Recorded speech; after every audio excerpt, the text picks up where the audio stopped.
Hey there, and welcome to the Mass Networking Show. My name is Matt Ward, and we will be right back with the next episode of the Mass Networking Show.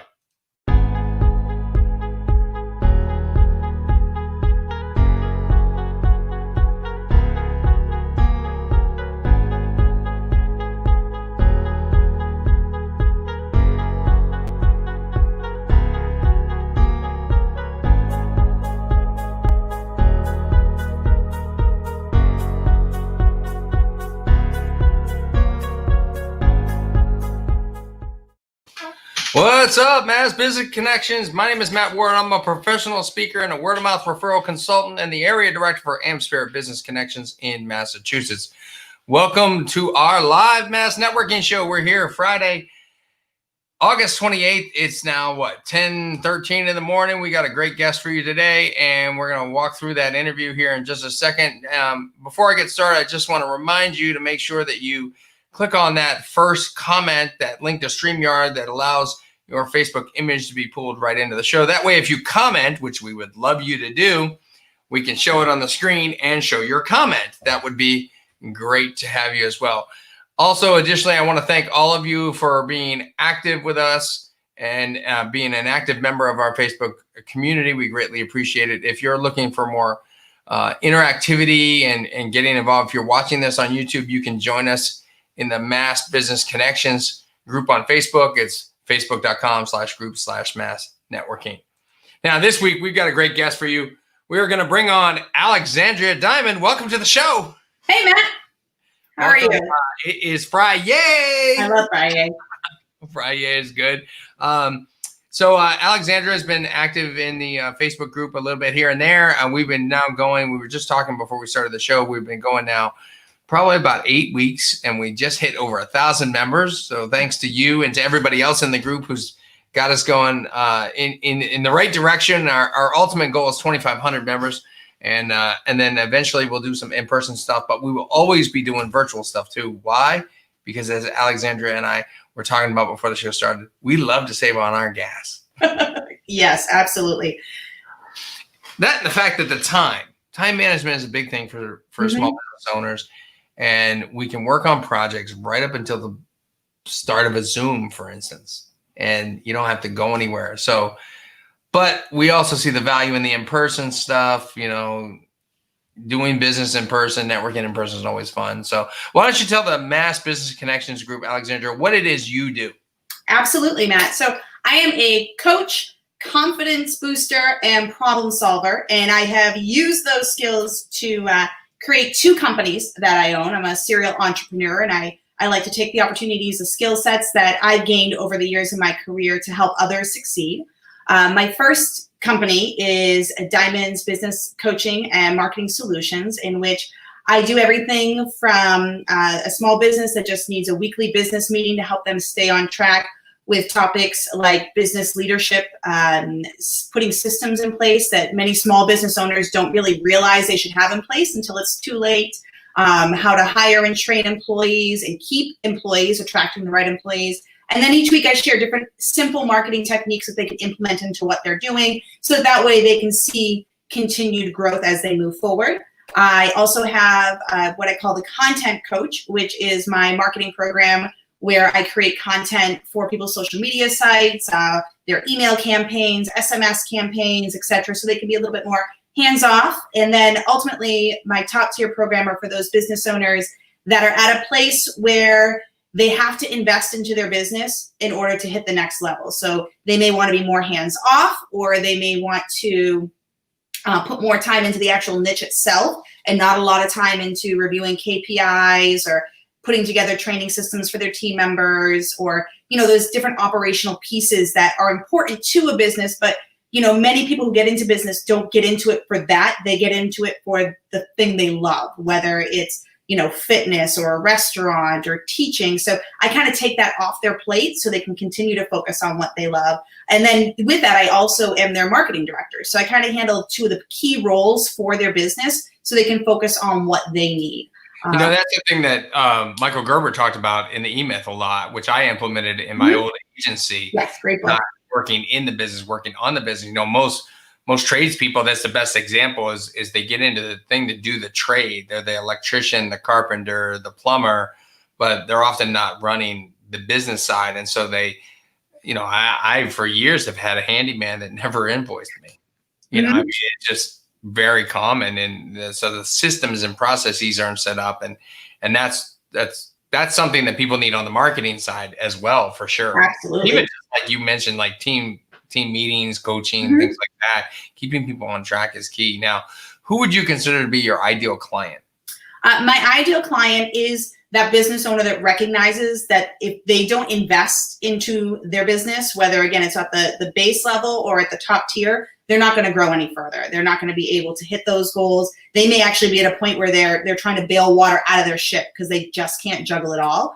Or they're at a point where they're looking to hire a general manager or an operational director. But I found when I had my businesses, my brick and mortar businesses, that, when I was in the fitness industry, I might find someone that was great with people, runs amazing classes, best instructor in the world, and I want to bring them on as my GM, but they're not skilled in, number analysis and marketing and all these other things. So this allows them to bring on team members that can really focus on their client base and not on, all the nuts and bolts. The industries that I think are best for me are people that want to create a loyal customer base. So membership-based businesses, even churches or schools and restaurants, because a lot of times those are local. You get your loyal people who always come. And all of those businesses, word of mouth is huge. So I really do a lot with my marketing and systems to create a business people want to sing about instead of, write negativity about. Right. I love something that you said there is stop bailing water out of your business ship. I mean, you said people that were bailing water, and I just think that's never a good thing. As somebody that's been on a boat a lot lately, bailing water is a bad situation. So make sure if you know if you're working in your business with any of your clients who are bailing water, this sounds like something Alexandria can help with. Now, talking about ideal situations, who's your ideal referral partner or referral source? Vendors that serve these type of businesses, because generally they're the ones that, you're at the bank, how's business? And they're going to say like, I can't handle it all, or I don't know what to do. I'm not getting enough leads, or whatever it is. Those comments are usually said. A supplier will know if their businesses are starting to order more product or starting to struggle with, being able to order what they need to supply. So they're usually the first ones to know when they need someone like me on their team. Okay, cool. In just a minute, we're going to bring Alexandria back on and talk about what she likes and doesn't like about networking. So we're going to give her a minute to think about that. I want to give a shout out to Robert Lee, who created our intro.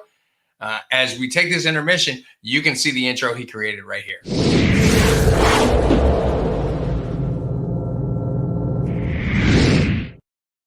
There you go. That's an intro that Robert Lee, who is a member of our community, created and gave to us. Just something he wanted to do to help us out. I appreciate that. It's an intro, but I did it as an intro mission. See the play on words there. So Alexandria talked a lot about understanding sort of, who her client is, her ideal client is. And I think that's important when it comes to networking, right? Because when you go into a networking event, whether it's a one-on-one session with somebody on Zoom or it's a group session, she knows to tell people to look for people who are bailing water. And I think that's a great example. So yeah. And don't forget, by the way, in the Facebook group, that if you want to be interviewed on the Mass Networking Show, we don't charge for it. It's free. So you just got to fill out the application and we'll get you scheduled and get some time for you when the next Mass Networking Show is coming up. That said, we're going to bring her back on and talk about what you like most about networking, Alexandria. I'm a huge believer that the high tide raises all the boats. So I love interacting with like-minded people who are on a similar journey. I mean, our livelihoods ultimately do depend on how well we do in our niche and in our business and our industry. And there's so many ways that we can support and help grow each other. I've made amazing friends through networking, and I like to get to know people's story, their journey, their why, the what makes them tick. And then, as our relationship develops, various ways that we can help and support each other, whether it's just I've had people that are just going through a bad day and it was a shoulder to cry on. And then I had, just yesterday, Patrick helped me with a a thing that I had been stuck on all day. And I was like, hey, while we're networking, let me know, you might know how to fix this. And, he's able to give that tip. So just building those relationships and having that. And I also love having resources that I can refer to my audience too. That's always great, right? Being the connector is a super powerful position to be in. So then what's the flip side of that? What do you not like about networking?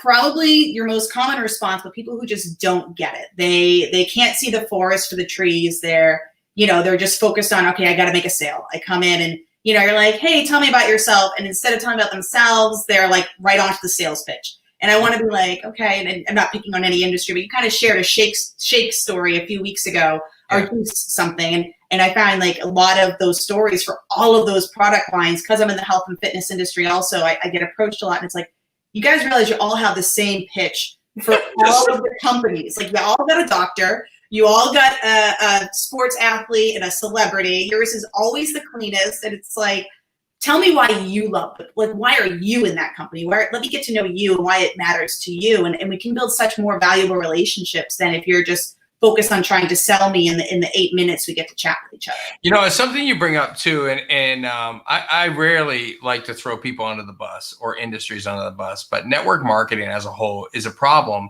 And I've talked to a number of people about this, and I find that it's a problem often because people are trained inappropriately or not trained at all as to how to do this stuff. Network marketing is not networking, right? They're two completely different things. And oftentimes you're so right that the stories are the same, like the products are the same. And, somebody told me, actually, I was having this conversation last week, and someone said to me, what's interesting is that it seems to me like the products are created as a way to make money for that industry, where rather than the product being created to solve a problem, which is what most businesses are built around. And when you talk about the product in a way that you truly believe in it and it solves the problem, and this is why you are doing it, then I think that comes through. And there are people who are attached to network marketing companies that you don't even know are attached to network marketing companies. Yeah, absolutely. Right. That good. Yeah. And I tell the story about how for many years when I was in B&I Group, we had a person who was selling the gift of choice, which were these gift books. And for like 2 straight years, I was buying them for employees and clients. And for 2 years, I had no idea that they were part of Amway. Had no clue. And eventually I just discovered it, but that was networking done right. And I think that's an important part.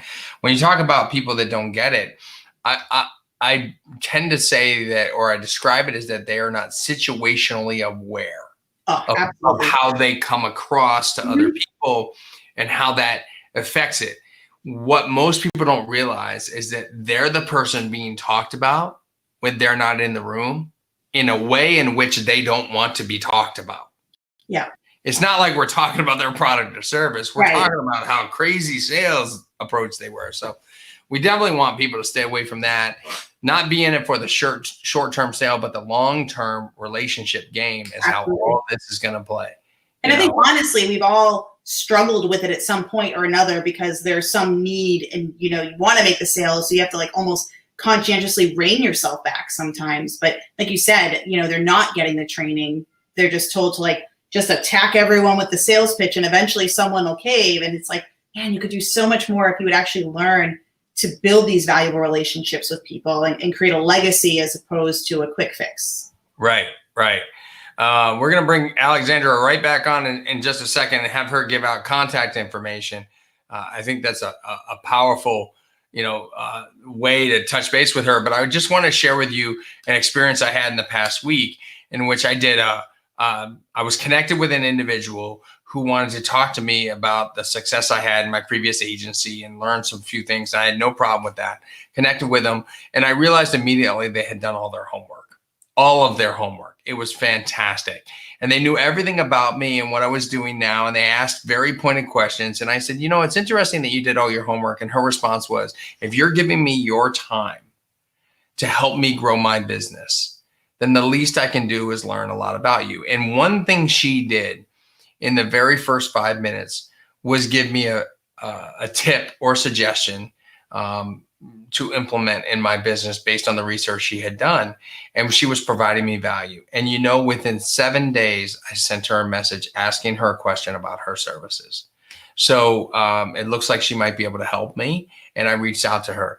You know, those relationships that are built in the foundation of trust, where someone gave to me first, even though I was going to give them of my time, resulted in me asking a question about whether or not I could hire her for what it is she does.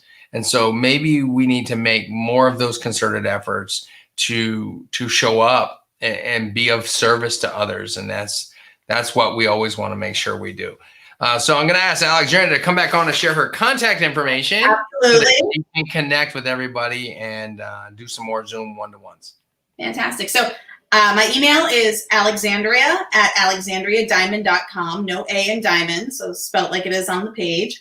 And then also on Facebook, you can connect with me. I actually have a free coaching group called Learners or Earners, where I won't pitch slap people. I literally just share things that are working for me in business, insights. I actually have a whole video on how to build better relationships instead of attacking people. And it's just a way for me, hopefully, build value. You like what you see. Maybe you want to work with me more. If not, if I'm able to help people in their business with that group, that really makes my day. There you go, folks. That's Alexandria Dimond from alexandriadimond.com. Make sure you connect with her, interact with the chat. If you want to be on the Mass Networking Show, we'd love to have you on. Thanks so much for coming on, Alexandria. And don't forget, thanks for having me. Yeah, to live happy, smile a lot, and high five High five everyone around you. Take care.